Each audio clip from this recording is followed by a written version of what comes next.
सभी साथियों को नमस्कार। आज का हमारा टॉपिक है ग्रीन हाउस। आज हम ग्रीन हाउस पर चर्चा कर रहे हैं। ग्रीन हाउस एक कवर्ड एग्रीकल्चर है। कवर्ड एग्रीकल्चर, इसमें शीतलहर या लू का प्रकोप नहीं होता है। दूसरा, इसमें फसलों को कोई नुकसान नहीं होता। तो ग्रीन हाउस के ऊपर मैं 3 वीडियो बना रहा हूँ। आज का वीडियो है कि ग्रीन हाउस कैसे लगाएं। इसके बाद सेकंड वीडियो हमारा रहेगा जिसमें ग्रीन हाउस से प्रोडक्शन कैसे आता है, कितना प्रोडक्शन होता है, और थर्ड वीडियो में हम आपको बताएंगे कि इसमें प्रॉफिट कितना है। तो आज का सबसे पहला टॉपिक हमारा ग्रीन हाउस कैसे लगाया जाता है, कौन कौन सी संस्थाएं लगाती है। ग्रीन हाउस लगाने के लिए हमारे यहाँ पर 2 बोर्ड काम कर रहे हैं। एक स्टेट बोर्ड है जिसको हम बोलते हैं नेशनल हॉर्टिकल्चर मिशन, और एक सेंट्रल बोर्ड है जो नेशनल हॉर्टिकल्चर बोर्ड कहलाता है। दोनों में क्या फ़र्क है वो आपको समझना बहुत ज़्यादा ज़रूरी है। सबसे पहला, नेशनल हॉर्टिकल्चर मिशन 70% सब्सिडी देता है, लेकिन इसकी प्रोजेक्ट रिपोर्ट जो होती है वो 33,76,000 की होती है। 33,76,000 का 30% सब्सिडी देता है। ठीक है, इसमें बाहर कुछ भी लगाने पर या ड्रिप पर या बोरवेल पर कोई सब्सिडी नहीं है। दूसरा है नेशनल हॉर्टिकल्चर बोर्ड जो कि सेंट्रल गवर्नमेंट का है। ये 50% सब्सिडी देता है, लेकिन इसकी प्रोजेक्ट रिपोर्ट 50 लाख तक हो सकती है। मतलब इसमें अगर आप बोरवेल करवा रहे हैं उसमें भी सब्सिडी है। अगर आप इसके अंदर बाहर कुछ वर्कर के रहने के लिए कुछ बना रहे हैं तो उसमें भी सब्सिडी है। कहने का मतलब इसकी प्रोजेक्ट रिपोर्ट 50 लाख की होती है। 50 लाख का 50% 25 लाख तक की सब्सिडी इसमें होती है। और 33,76,000 का अगर मैं 70% करता हूं तो लगभग 22-23 लाख की सब्सिडी इसमें होती है। देखा जाए परसेंटेज वाइज ये ज़्यादा लगता है कि 70% सब्सिडी मिल रही है, जबकि नेशनल हॉर्टिकल्चर बोर्ड 50% सब्सिडी देता है, लेकिन अमाउंट वाइज सब्सिडी 50% ज़्यादा होती है। तो एक तो आपका ये कन्फ्यूज़न दूर कर लें कि नेशनल हॉर्टिकल्चर मिशन और बोर्ड में क्या फ़र्क है। ये स्टेट गवर्नमेंट और ये सेंट्रल गवर्नमेंट, ये 70% देता है, और इसमें फाइल को आपको ऑनलाइन करना पड़ता है। आपका नंबर आने पर ही आपको ये पास किया जाता है। इसमें आप पहले फाइल लगा दें, फाइल लगाने के बाद वहाँ से परमिशन आती है और उसके बाद 50% सब्सिडी मिल जाती है। ठीक है, अब यहाँ पर कुछ क्वेश्चंस आए हुए हैं मेरे पास, उसका मैं आपको जवाब दे देता हूँ कि कौन लगा सकता है, कैसे लगाया जाता है और सब्सिडी किस तरह से आती है। इसकी मैं पूरी प्रोसेसिंग आपको बता देता हूँ। हमारी संस्था ग्रीन हाउस को लीज पर भी लेती है। देखिए, सबसे पहले किसको लगाना चाहिए, कौन लगा सकता है, तो इसमें आपको ध्यान रखना है कोई भी व्यक्ति जिसके पास जमीन है वो लगा सकता है, लेकिन एक पर्सन ऐसा हो जो केयर कर सके। अगर आप केयर नहीं कर पाएंगे और केवल लगा लेते हैं तो 100% फेल हो जाते हैं। हाँ, हम यहाँ कर सकते हैं कि लगाकर किसी को हम कॉन्ट्रैक्ट पे या लीज पर दे सकते हैं। तो कोई भी व्यक्ति जिसके पास जमीन है वो उसको लगा सकता है। सब्सिडी के लिए सारे लोग एलिजिबल हैं। ठीक है, दूसरा, लगाने के लिए आपको क्या करना है, एक आधार कार्ड,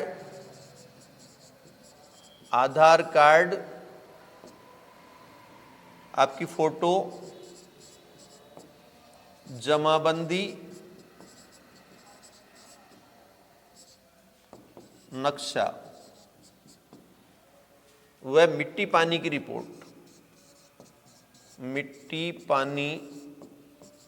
रिपोर्ट, ये नज़दीकी लैब में हो जाती है। नहीं हो तो आप हमें संपर्क कर सकते हैं। ठीक है, मैं यहाँ मेरे नंबर लिख देता हूँ।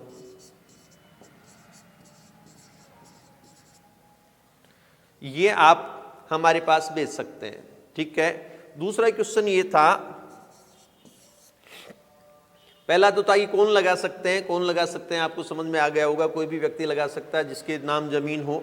दूसरा क्वेश्चन ये था कि इसके अंदर लोन, देखिए लोन हमारी कंपनी करा के देगी।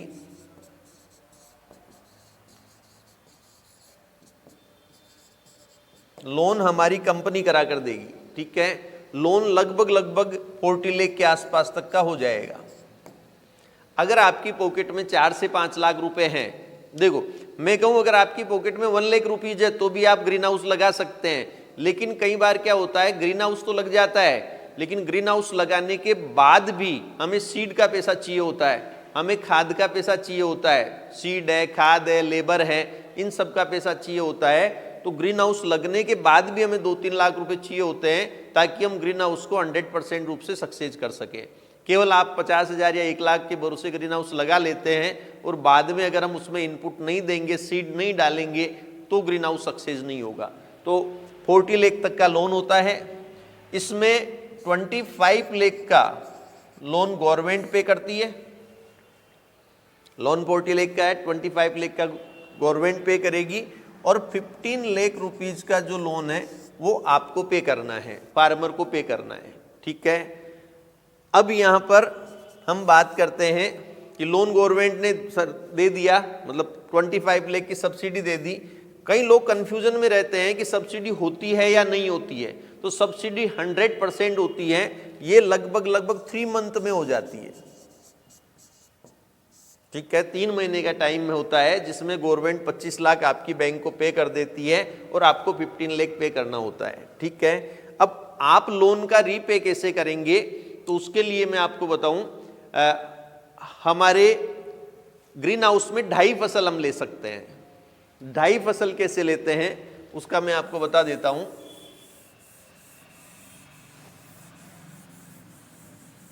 ढाई फसल लेने के लिए सबसे पहले जैसे ही हम सीड लगाते हैं, सीड लगाने के 40 डेज बाद से हमारी क्रॉप शुरू हो जाती है। जैसे आपने सीड लगाया आज,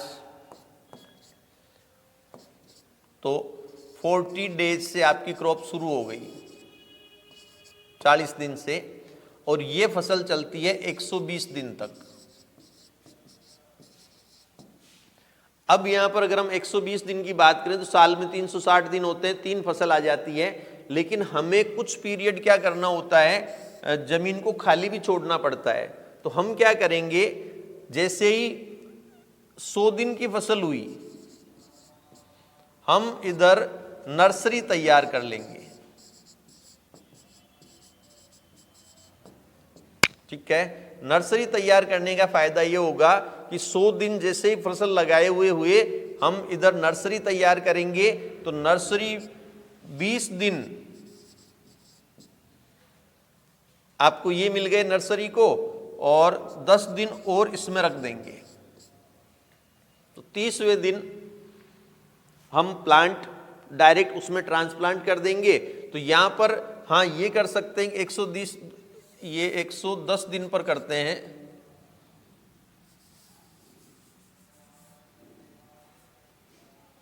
तो ये आपके 10 दिन, तो ये 20 दिन, ये कहने का मतलब हमने 20 दिन यहां बचा लिए।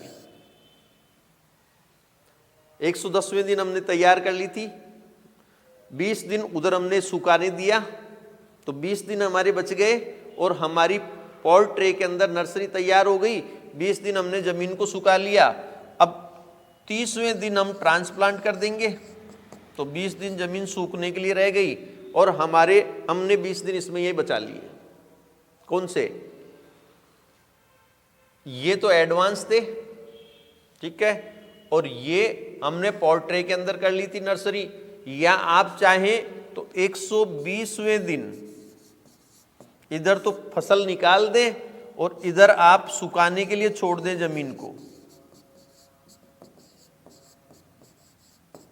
आपने सुखाने के लिए छोड़ दिया, ठीक है, और इधर हमने पॉट ट्रे के अंदर नर्सरी तैयार कर ली।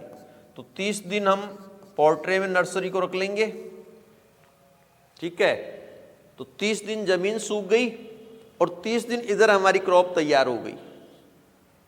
अब जैसे ही 30 दिन तक, 1 महीने तक जमीन सूखी रही, हमने तुरंत ट्रांसप्लांट कर दिया, तो हमारी जो जमीन सुखाने का जो पीरियड था वो हमने पॉट ट्रे के अंदर कवर कर लिया। तो हम 2.5 फसल ले सकते हैं, ठीक है। इसके बाद हम प्रोडक्शन कितना लेंगे वो एक अलग प्रोसेस होती है। हम जब ग्रीन हाउस लगाते हैं तो हमारी कंपनी उसमें 10% हिस्सेदारी भी रखती है अगर फार्मर चाहे तो। ये फार्मर की इच्छा पर है। हम ग्रीन हाउस से रिलेटेड पूरी नॉलेज देते हैं, ग्रीन हाउस लगवा के देते हैं। 2 साल तक हम उसमें रासायनिक खेती करवाते हैं और 2 साल में लोन पे हो जाता है। ठीक है, आफ्टर 2 ईयर 2 साल बाद हम उसमें ऑर्गेनिक फार्मिंग की तरफ जाते हैं। ठीक है, इस पे हमारी रिसर्च चल रही है कि ग्रीन हाउस में कौन सी क्रॉप हम ऑर्गेनिक फार्मिंग के रूप में करें। ऑर्गेनिक फार्मिंग के ऊपर हमारी रिसर्च चल रही है। उसके बाद हम इसको हाइड्रोपोनिक में कन्वर्ट करने की सोच रहे हैं। हाइड्रोपोनिक एक ऐसी एग्रीकल्चर है जो बिना मिट्टी के होती है, केवल पानी में।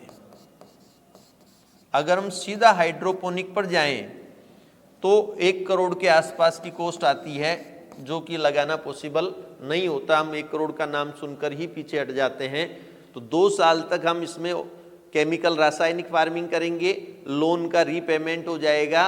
रीपेमेंट होने के बाद हम इसमें ऑर्गेनिक फार्मिंग करेंगे और उसके बाद हम इसमें हाइड्रोपोनिक फार्मिंग करेंगे। ठीक है, अगर कोई फार्मर चाहे कि ग्रीन हाउस लगाना है तो हमसे संपर्क कर सकते हैं। एक चीज और, जब ग्रीन हाउस की फाइल लगाते हैं उस टाइम जमीन केसीसी फ्री होनी चाहिए।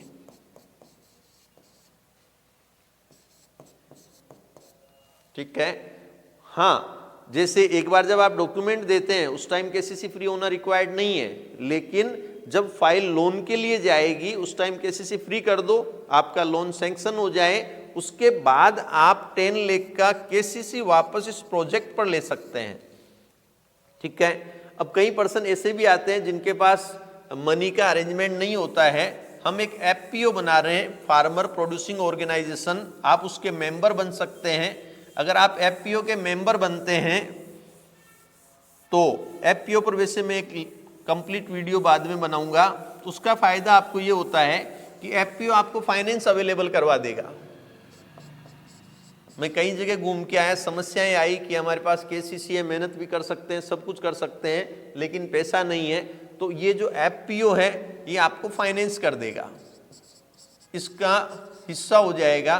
तो एफपीओ पर एक नेक्स्ट वीडियो में हम बात करेंगे, आप इसके मेंबर बन सकते हैं। एक चीज विशेष आपको बताना चाहूंगा, हम प्रत्येक ग्राम पंचायत पर एक पर्सन अपॉइंट कर रहे हैं, प्रत्येक ग्राम पंचायत पर एक पर्सन, और तहसील पर एक टीम बैठा रहे हैं ताकि वो आपको 100% गाइडलाइन दे दे और कब क्या डालना है, कहाँ सोल्ड करना है, किस तरह से ग्रीन हाउस को ऑपरेट करना है और लोन पे करना है, वो सारी जिम्मेदारी इन लोगों की हो जाएगी। इनके डायरेक्शन में आप काम कर सकते हैं अगर आप चाहें तो। ठीक है, एक चीज और, जो लोन है उसकी किस्त आती है 3-3 महीने से।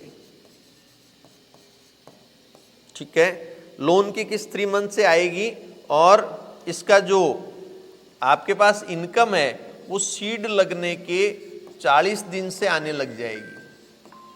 तो 40वें दिन से आपके पास इनकम आने लग जाएगी और लोन की जो किस्त आएगी वो 3 महीने से आएगी। ठीक है, नेक्स्ट वीडियो में मैं आपको बताऊंगा कि कितना प्रोडक्शन आएगा, लोन कैसे रीपे करेंगे और कैसे सोल्ड करेंगे। तो जिनको भी ग्रीन हाउस लगवाना है आप मुझसे संपर्क कर सकते हैं, मेरे नंबर यहाँ पर लिखे हुए हैं। और कोई इंक्वायरी करना चाहें तो भी आप मुझे कॉल कर लें, ये एक अच्छा ऑप्शन है। कुछ लोगों को कन्फ्यूजन होता है कि सब्सिडी आती है या नहीं आती, तो ये बिल्कुल उनका वहम है। नेशनल हॉर्टिकल्चर बोर्ड 3 से 4 महीने में सब्सिडी रिलीज कर देता है और सरकार के पास अभी फंड पड़ा है। ठीक है, तो इसके लिए इस वीडियो को शेयर करना ताकि कोई ग्रीन हाउस लगवाना चाहे, क्योंकि कई लोग जानकारी के अभाव में या कहाँ फाइल लगेगी, लोन कैसे होगा, लोन होता नहीं है, इस चक्कर में घूमते हुए रह जाते हैं। और ग्रीन हाउस की कोई विजिट करना चाहे तो वो हमारे पास आए, हमारे आसपास कई ग्रीन हाउस हैं, हम उनकी विजिट आपको करवा देंगे। ठीक है।